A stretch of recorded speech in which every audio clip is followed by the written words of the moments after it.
အားလုံးမင်္ဂလာပါကျွန်တော်ဒီနေ့ sharing လုပ်ချင်တာကဘာလဲဆိုတော့ခါကျတော့ could have battery ရယ် might have battery ဒီနှစ်ခုကဘယ်လိုကွာတာလဲဆိုအကြောင်းသားတစ်ယောက်ကကျွန်တော်လာမေးထားတဲ့အတွက်ကြောင့်မလို့ကျွန်တော်ဒီနေ့ sharing လုပ်ပေးချင်တာဖြစ်ပါတယ်အကယ်၍ဒီနှစ်ခုက could have battery ဆိုလို့ရှိရင်ကျွန်တော်မဖြစ်အတိတ်မှာမဖြစ်ခဲ့တဲ့ဖြစ်နိုင်တဲ့အခြေအနေပေါ့နော်မဖြစ်ခဲ့တဲ့အတိတ်ကဖြစ်နိုင်ခြင်းအတိတ်မှာတစ်ခုခုဖြစ်နိုင်ခဲ့တယ်ဒါပေမဲ့မဖြစ်ခဲ့ဘူးကဲနောက်တစ်ခုကျတော့ might have battery ကကြတော့မသေးကြတဲ့အတိတ်ကဖြစ်နိုင်ရင်အတိတ်မှာဖြစ်ကောင်းဖြစ်နေနိုင်တော့တယ်ပေါ့နော်ဒါပေမဲ့မသေးကြဘူးကဲသူတို့ကိုဝါကြောက်လေးနဲ့ကျွန်တော်တစ်ချက်ကြည့်လိုက်အောင်အကယ်၍မင်းသူ့ကိုအကူအညီတောင်းခဲ့ရင်သူကူညီနိုင်ခဲ့လောက်တယ်နော်သူကူညီနိုင်လောက်တယ်ပေါ့နော်ဒါပေမဲ့သူအကူအညီမတောင်းခဲ့ဘူးအဲကြောင့်မလို့ဒီအရှင်တွေကိုရေးမယ်ဆိုရှင်ကျွန်တော် could have battery နဲ့သုံးပါတယ်အဲဆိုအကယ်၍မင်းသူ့ကိုအကူအညီတောင်းခဲ့ရင်သူကူညီနိုင်ခဲ့လောက်တယ်ဆိုရင် he could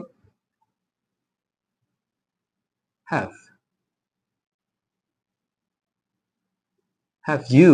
ဒီမှာ could have battery နော်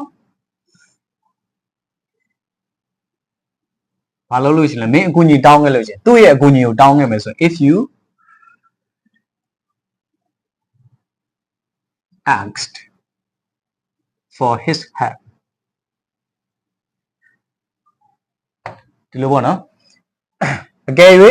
သူ့ကိုအကူအညီတောင်းခဲ့ရင်သူကူညီနိုင်လောက်ခဲ့တယ်ပေါ့နော်အတိတ်မှာဖြစ်ခဲ့တဲ့အရှင်တွေဒီမှာဘယ်လိုဖြစ်တာလဲဆိုတော့ကကြတော့ကျွန်တော်အတိတ်မှာ तू ကအကူအညီမတောင်းခဲ့ဘူးဒါပေမဲ့ तू ကူညီတောင်းလို့ရှင် तू ကကူညီနိုင်လောက်တယ်ပေါ့နော်ကဲနောက်တစ်ခုကျွန်တော်ကြည့်ကြည့်အောင် might have battery မသေးကြတဲ့အတိတ်ကဖြစ်နိုင်တယ်ကဲမနေ့က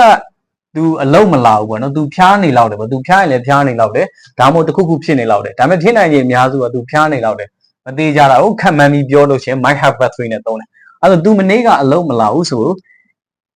သူမနေ့ကအလုံးမလာဘူးဆို she didn't come to work yesterday she did not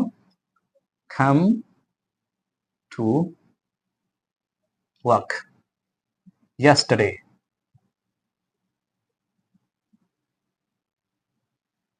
သူမနေ့ကအလုံးမလာဘူး तू ဖျားနေလောက်တယ်ဆိုလို့ရှင်ခံမှန်းပြောနော်အဲ့တော့ကကြော she might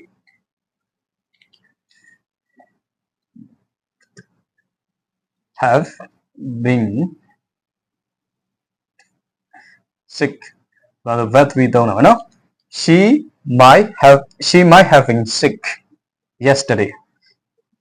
ဒါပေမဲ့ဒီမှာ yesterday ပါပြီးဆိုတဲ့အတွက်ကြောင့်မလို့ကျွန်တော်ဒီမှာထည့်ကြမလို့တော့ she might have been sick